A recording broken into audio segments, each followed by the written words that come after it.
नमस्कार, मैं डॉक्टर सुबोध अग्निहोत्री, संयोजक पत्रकारिता एवं जनसंचार विभाग, वर्धमान महावीर खुला विश्वविद्यालय, कोटा। पत्रकारिता विभाग में अध्ययनरत सभी विद्यार्थियों का मैं हार्दिक अभिनंदन करता हूं। मित्रों, आज आपको हम इस कड़ी में बताएंगे कि भारत में पत्रकारिता की शुरुआत कैसे हुई और खासकर हिंदी पत्रकारिता की अलख कैसे जगाई गई।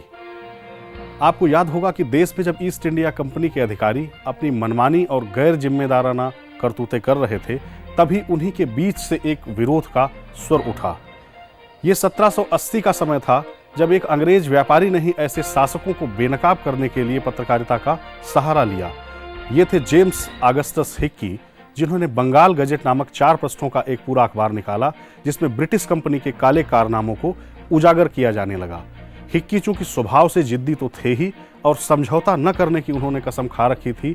यही बातें अंग्रेज अधिकारियों को चुभती थी और इसके बाद उन्होंने अपने तेवरों में बिल्कुल ढील नहीं दी।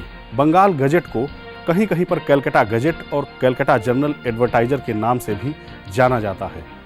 वास्तव में हिक्की साहब भारत में व्यापार करने तो आए थे, लेकिन खरीद फरोख्त के इस धंधे में उन्हें निराशा ही हाथ लगी। उनकी पूंजी खर्च हो गई और व्यापार में उन्हें काफी घाटा हो गया।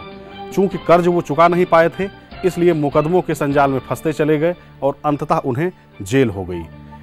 जेल का जीवन उनकी जिंदगी में एक बदलाव लेकर आया और तत्कालीन जेलर से उनकी दोस्ती, वहां किताबों का ढेर और उनको पढ़ना उनको एक नई बौद्धिक दिशा में ले गया। यहीं से पत्रकारिता करने का कीड़ा उनके दिमाग में घुसा और उन्होंने ठान लिया कि अब वो अखबार निकालकर ही दम लेंगे। जेल से छूटने के बाद हिक्की ने कलकत्ता में ही प्रेस लगाया और अपनी पत्रकारिता की शुरुआत की। वे भ्रष्ट अंग्रेज अधिकारियों के खिलाफ आग उगलने लगे। हिक्की का विरोध भी होने लगा और उन्हें मुकदमों की धमकियां मिलने लगी।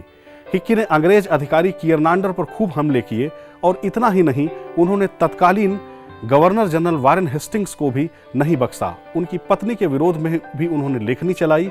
विरोध का स्वर बढ़ता गया, उन पर दबाव बनता गया और इतना दबाव बनता गया कि उनको ये कहना पड़ा कि मैं जुल्म के खिलाफ आवाज बुलंद करना हरगिज नहीं बंद करूंगा, भले ही मेरा अखबार बंद कर दिया जाए। मैं प्रख्यात कवि होमर की कविताएं लिखूंगा और लिख लिख कर उन्हें सड़कों पर गाऊंगा, गुनगुनाऊंगा। कविताओं की पुस्तिकाओं को मैं घूम घूम कर बेचूंगा, किंतु जुल्म के आगे कभी सिर नहीं झुकाऊंगा। कोलकाता हाई कोर्ट के जज भी हिक्की की लेखनी का शिकार हुए और एक ऐसा वक्त आ गया जब हिक्की मुकदमों के बोझ तले दब गए। उनका अखबार बंद हो गया, उनके दुर्दिन शुरू हो गए और वो जेल भेज दिए गए। हिक्की ने वारेन हेस्टिंग्स के अलावा उस समय के न्यायाधीशों से काफी मिन्नतें की कि उन्हें कोई राहत मिल जाए, लेकिन किसी का कोई दिल नहीं पसीजा। और जैसा कि मैं पहले ही बता चुका हूं कि स्वभाव से वो हठी तो थे ही, साथ ही उन्होंने ठान लिया कि अब कुछ भी हो जाए, ब्रिटेन वापस नहीं जाऊंगा। अंग्रेजी हुकूमत से लोहा लेते हिक्की का निधन 1820 ईस्वी में हो गया। मित्रों, वो दौर था जब देश में अंग्रेजी अखबारों के अलावा बांग्ला, उर्दू और फारसी में भी अखबार छपने लगे थे, लेकिन हिंदी का कोई पुरोधा सिर नहीं उठा पा रहा था। हिक्की साहब के तेवरों से पत्रकारिता को एक नई दिशा तो मिल ही चुकी थी, केवल एक समर्थ नेतृत्व की आवश्यकता थी और यहीं से शुरू होती है हिंदी की लड़ाई। वो साल 1826 का था और तारीख थी 30 मई, जब हिंदी में एक साप्ताहिक अखबार ने अपनी आंखें कलकत्ता के कालू टोला मोहल्ले में खोली। जी हाँ, उत्तर प्रदेश के कानपुर शहर के निवासी पंडित युगल किशोर शुक्ल ने इसको जीवन दिया। नौकरी के लिए शुक्ल जी कलकत्ता गए थे और पत्रकारिता का वहां उन्हें ऐसा नशा चढ़ा कि उन्होंने उदंत मार्तंड के नाम से एक अखबार निकालकर ही दम लिया।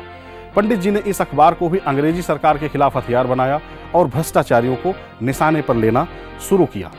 मित्रों, बता दें आपको कि उदंत मार्तंड का अर्थ होता है कि उगता हुआ सूरज। इस अखबार की खास बात थी कि इसमें समाचार सुर्खियों के रूप में छपा करते थे और खूब सारा विज्ञापन भी समाहित रहता था। अंग्रेजों से लोहा लेते और कई चढ़ाव उतार देखते हुए ये अखबार भी 11 दिसंबर 1827 को बंद हो गया।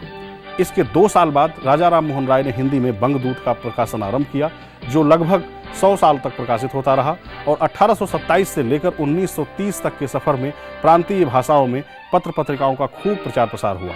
इनमें से कई तो अंग्रेजी हुकूमत से टक्कर लेते थे, तो बहुत सारे अखबार गोरों का गुणगान भी करते थे। 1930 से लेकर आज तक की हिंदी पत्रकारिता ने खासा तरक्की कर ली है। लगभग छोटे मझोले और बड़े हिंदी अखबारों की संख्या में काफ़ी इजाफा हो रहा है और ये संख्या लगभग 1 लाख के आसपास पहुंच रही है। हिंदी चैनलों की संख्या में हर दिन बढ़ोतरी हो रही है। करीब 500 से ज़्यादा स्थानीय और राष्ट्रीय हिंदी चैनल अपनी सेवाएं दे रहे हैं। साइबर मीडिया में हिंदी के ब्लॉग और वेबसाइटों की भरमार है। करीब 7 लाख वेबसाइट हिंदी में है। यूनिकोड के चलते विश्व को हिंदी ने एक समानांतर सूत्र में पिरो दिया है।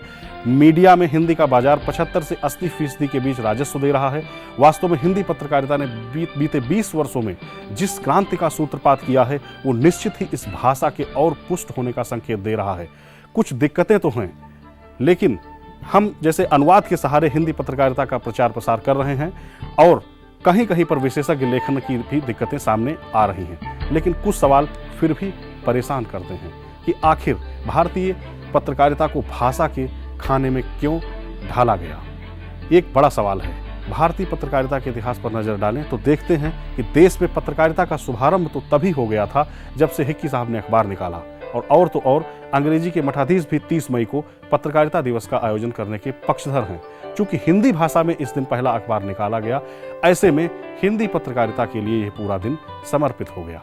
तो मित्रों, आज जब हिंदी अपनी प्रगति कर रही है और क्यों न हिंदी पत्रकारिता को भी हम उस प्रगति के पथ पर ले जाएं जहां से हम कुछ नया सीख सकें और इस देश और समाज की प्रगति में अपना अमूल्य योगदान दे सकें।